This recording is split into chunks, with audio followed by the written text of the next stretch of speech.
he still refuses to watch one of the episodes that John Cleese shot in 1975. On October 27, 1939, in Weston-super-Mare, Somerset, the English actor John Cleese was born John Marwood Cleese. He was raised in a middle-class household by his mother, Muriel, and father, Reginald, a lawyer. For an English boy in the mid-1900s, his early years were normal. He attended the renowned boarding school Clifton College, where he developed an early interest in comedy and acting. At Cambridge University, where he studied law at Downing College, John really began to show off his sense of humor. Here, he became a member of the renowned Cambridge Footlights, a theatre and comedy club at the university that has produced some of the most hilarious individuals in British history. Cleese's successful career was built on his sketch humor, writing, and performance skills, which he honed with the help of comedians like Graham Chapman, Eric Idle, and others of his era. His ability to blend the intelligent with the ridiculous, his quick wit, and his impeccable timing made him stand out from his peers very quickly. Cleese briefly practiced law after graduating from college, but his passion for comedy quickly led him into the theater industry. His big break came in 1969 thanks to the well-known television program Monty Python's Flying Circus. The show, which was co-created by Michael Palin, Terry Gilliam, Terry Jones, Eric Idle, and Graham Chapman, was revolutionary due to its bizarre and disorganized style, which defied accepted comedy conventions. It rose to fame thanks to John Cleese's towering, distinctive voice and iconic performances as Mr. Praline, who is always furious, and the arrogant minister of silly walks. Generations of comedians and comedy writers have been influenced by the show's blend of satire, slapstick, and smart humor, which has won over viewers worldwide. Following the success of the television program, Cleese and the other Pythons produced several successful motion pictures, including The Meaning of Life, 1983, Life of Brian, 1979, and Monty Python and the Holy Grail, 1975. Cleese demonstrated his versatility in these films by effortlessly portraying both humorous and satirical roles, frequently as authoritative figures in absurd circumstances. These films made Cleese a global comedy star and established Monty Python as a comedy institution. When John Cleese left Monty Python, his career took off. Fawlty Towers, 1975–1979, which he produced, is widely regarded as one of the greatest British sitcoms ever. Basil Fawlty, the sulky and ungainly hotel owner, was portrayed by Cleese. Cleese and his ex-wife, Connie Booth, co-wrote the show and acted in it. Cleese's portrayal of Basil remains one of the most well-known comedic roles in television history, and the show was a masterwork of farce and character comedy. Decades after its premiere, Fawlty Towers remains a popular show because of its witty writing, physical humor, and well-developed characters. In addition to his extensive work in television and film, Cleese is a talented writer, voice actor, and stage actor. King Harold in the well-known 2004 film Shrek 2 is one of the numerous animated films for which he provided voice acting. He has a reputation for being humorous on stage, but he also enjoys deep thought, which demonstrates his intelligence and his interest in social behavior and psychology. John Cleese is well known for his writings and lectures on creation in addition to his comedic work. He has frequently discussed the power of humor in problem-solving and idea generation. These discussions have demonstrated the value of humor in communication and mental health. His books, such as his autobiography So Anyway, 2014, reveal how he thinks about his own life, solves problems at work, and generates ideas. Throughout his career, Cleese has received numerous accolades, including an Emmy Award, a BAFTA Fellowship, and a CBE, Commander of the Order of the British Empire, for his contributions to comedy. In addition to accolades, his influence is best demonstrated by the numerous comedians, authors, and entertainers he has influenced and by the continued global acclaim for his work. Throughout his lengthy and hectic personal life, well-known British comedian and actor John Cleese has been married multiple times. Throughout his life, he has been married 4 times. 3 of these marriages, regrettably, ended in divorce, demonstrating how difficult it was for him to juggle his hectic entertainment career with his personal relationships. His first marriage was to Connie Booth. Actress and author Booth is perhaps best known for co-writing the acclaimed British television series Fawlty Towers with Cleese.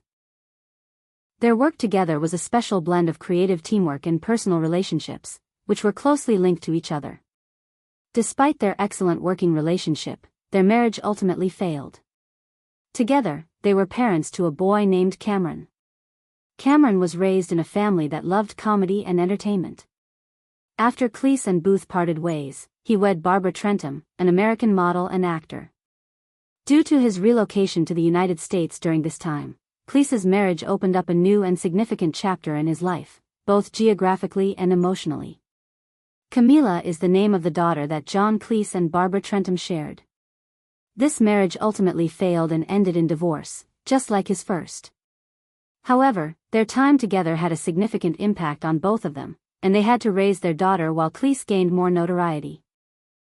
Cleese married American psychologist Alice Faye Eichelberger for the third time. His current spouse was from a different background and had a different job, so this relationship was a little different from his previous marriages. During their time together, Alice provided Cleese with stability and support while also adding a new dimension to his personal life. Nevertheless, the marriage did not endure, and they eventually parted ways. It is evident that Cleese's personal journey has been characterized by shifting relationships and the pursuit of lasting friendship, even though the reasons for the dissolution of this marriage have remained largely confidential. In 2012, John Cleese finally wed Jennifer Wade. She is much younger than him and a well-known businesswoman. Cleese finds happiness and a sense of belonging in their marriage, which is a new chapter in his life. Cleese's devoted partner, Jennifer Wade, who is well known in the hotel industry, has supported him in his later years as he pursues his personal and professional objectives. It appears that Cleese's personal life has become somewhat more stable and content as a result of this marriage. Despite his difficult past, John Cleese now has 2 children from his past marriages, a daughter from his marriage to Barbara Trentham and a son from his marriage to Connie Booth. Despite having a lot of work commitments, being a father has played a significant role in his life. Over the course of several decades, Cleese's sexual and familial relationships have not only influenced him as a public figure and entertainer, but they have also assisted him in navigating the difficulties of marriage, love, and parenthood. John Cleese is regarded by many as one of the greatest and most significant comedians of his era. His creation and role in the well-known British television series Fawlty Towers have earned him the most notoriety. Originally broadcast in the middle of the 1970s, the program is still regarded as a classic today because of its witty banter, endearing characters, and absurd humor. John Cleese has stated that he will not watch a single episode of the show, despite the fact that it was broadcast decades ago and has received a lot of praise.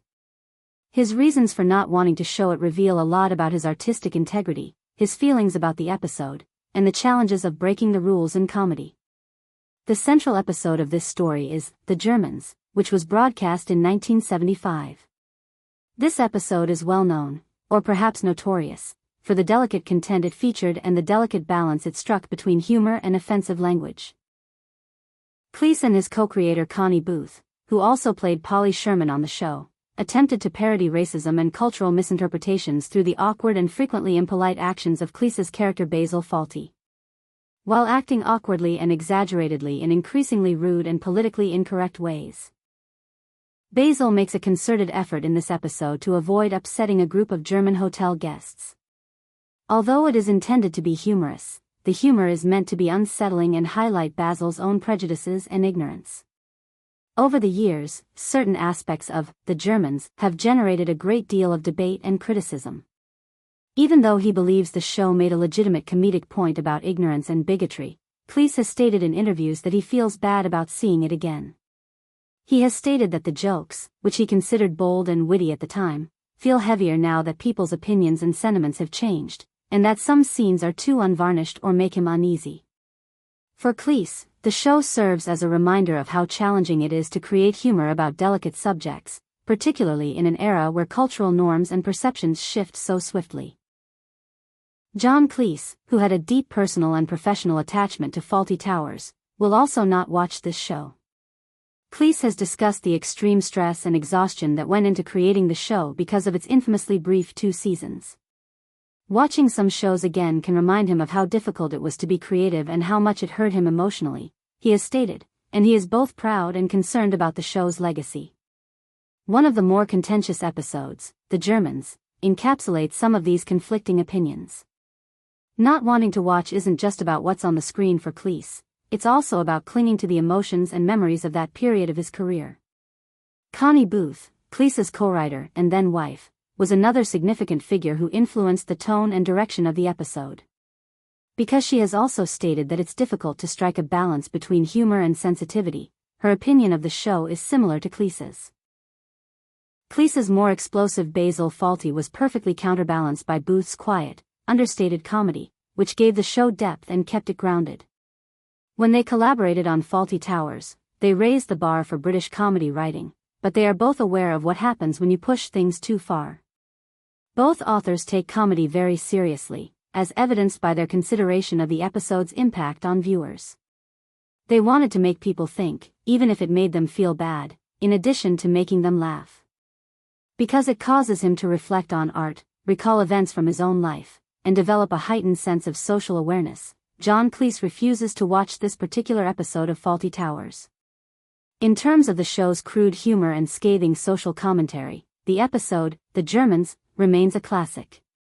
It also serves as a useful example of how comedy can be both powerful and damaging.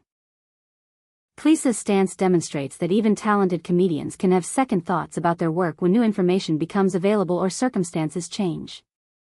The extent of John Cleese's self-awareness and his admiration for his work will always be what defines his influence in the comedy industry. John Cleese discussed the impact his mother had on his personal life, particularly his relationships with women, in an honest and open interview conducted in 2014. He was forthright when he stated that his mother, who lived to an impressive age of 101, greatly influenced his emotions and actions. Cleese described how he had a ingrained habit of being cautious around his mother for a large portion of his early years. The delicate and occasionally tense mood he had to maintain when she was around is exquisitely captured in this line. A circumstance that required consistent focus, tactful wording, and emotional restraint. Cleese claims that this type of experience didn't simply fade with age, rather, it significantly altered the way he interacted with romantic partners. He claimed that his ingrained apprehension about upsetting others continued into his adult relationships without his knowledge, making it more difficult for him to interact openly and truthfully with women. This dynamic harmed Cleese's honesty and the integrity of his personal relationships by making him overly cautious, hesitant, and occasionally emotionally stifled. Cleese elaborated on the emotional impact of these early family events by stating that he had spent much of his life in therapy attempting to understand how his mother's influence had influenced his emotions and actions. This protracted journey of psychological research and introspection demonstrates his self-awareness and resolve to overcome the traumas of his early years. Cleese used therapy as a crucial tool to understand why he struggled to form and maintain strong relationships. It provided him with the knowledge and abilities he needed to overcome ingrained behavioral patterns that were impeding his ability to emotionally express himself and connect with others. In addition to his relationship issues, Cleese has been candid about his mental health issues, particularly his depression. He has stated that he is receiving assistance for this issue, which furthers his narrative of strength and vulnerability. We get a more complete picture of Cleese's inner battles behind the public persona of a fantastic comedian and actor when we learn about her struggles with depression and complex relationships. His openness in discussing these issues removes the stigma associated with mental health issues, particularly for men of his age, and emphasizes the significance of seeking treatment. Cleese's story ultimately revolves around overcoming deeply rooted emotional issues brought on by his early family experiences, enduring therapy and treatment, and continuing to develop personally while maintaining a lucrative public career.